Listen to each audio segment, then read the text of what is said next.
Yo, what is up guys? Del Boy here, aka Blue Collar Sports TV. If you like the content and you are a first time watcher, please feel free to smash that subscribe button. Really helps me out. Thank you guys very much. Now, the ring return of the disgraced heavyweight Jarrell Miller could actually be sooner rather than later.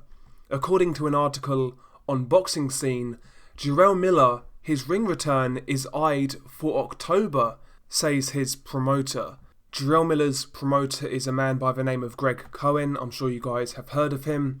And he says the plan is to get him a license and return to the ring hopefully in October. He goes on to say, look, we could have played with the rules, take Big Baby to another country where the suspension wouldn't be recognised and have kept him active. But we want to show that we, and he, especially he, takes this very seriously and fully intends to go through the proper channels to resume his boxing career. He goes on to say, Jarrell has kept in boxing shape, ready to return. If we tell him he's got a fight in October, he will expect another one to come in December. So, potentially at the very soonest, we could be seeing Jarrell Miller back in the ring in October and maybe potentially once more in December. Now, given what's gone on in the past with Jarrell Miller failing drug tests and testing dirty multiple times, how do you feel about this story? I mean, this guy popped, back in April or May? Here we are, potentially he could be back in the ring in October.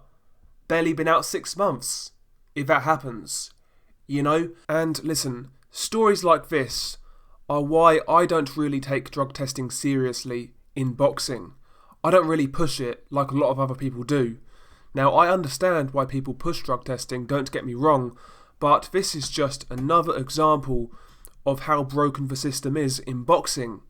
You've got a man here, one of the most blatant cheats we've seen in God knows how long, potentially fighting 6 months after his, adverse findings. Multiple adverse findings. That just goes to show how weak and ineffective boxing's stance on drug testing is. Ultimately, we are always going to be in this position when we've got multiple commissions, multiple drug testing agencies adhering to different standards, different rules, different punishments. We are always going to get incidents like this. Until there is one universal standard for drug testing, and that's in regards to testing and punishments, we are always going to be in this position. Certain fighters can test positive for a banned substance and they can be banned for a long time. On the flip side, a guy can, get a slapped wrist and he could be back in action in 6 months. In the UK, there's a case with a guy called Liam Cameron. Liam Cameron is a domestic level fighter. I believe he was a Commonwealth champion at 168, good solid domestic fighter, and he failed a drug test for traces of cocaine, I want to say, obviously a recreational drug, and the guy has been out of the ring now for 18 months maybe, and I think originally his ban was 4 years. I'm not sure whether that's been changed, but basically he failed a test for cocaine and he was handed a 4-year ban. Now, I know there's a bit more to that story than meets the eye, but ultimately it was a fail for cocaine, and the guy got a 4-year ban.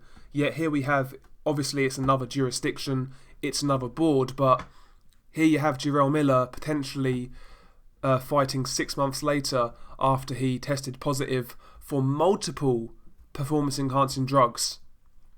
When you've got scenarios like that in boxing, honestly, what is the point in drug testing and all of this nonsense? There's no point, honestly. If you can get banned for 4 years for cocaine and fight 6 months later after, ingesting God knows how many PEDs, there's something wrong. Ultimately, listen, it's impossible to have the same drug testing standards everywhere. It's impossible to carry out wide-scale drug testing to the same standard across a world sport where there's no universal governing body. It's impossible.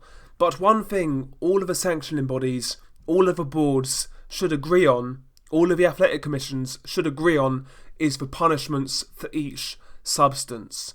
So for example, let's say Billy Joe Saunders, for example, he failed a test for a banned substance. Now, in the UK, he was fine. He never failed a test. It was never a bannable offence. But in America, in the state he was supposed to fight, that was a failed test. We should not have scenarios like that. It should be across the board. It's a fail or it's not. And then the same punishment is administered no matter where they are. That's what should happen in boxing. But listen, that's a pipe dream. That's never going to happen. So what's the alternative? Well, I've already shared my thoughts on the alternative.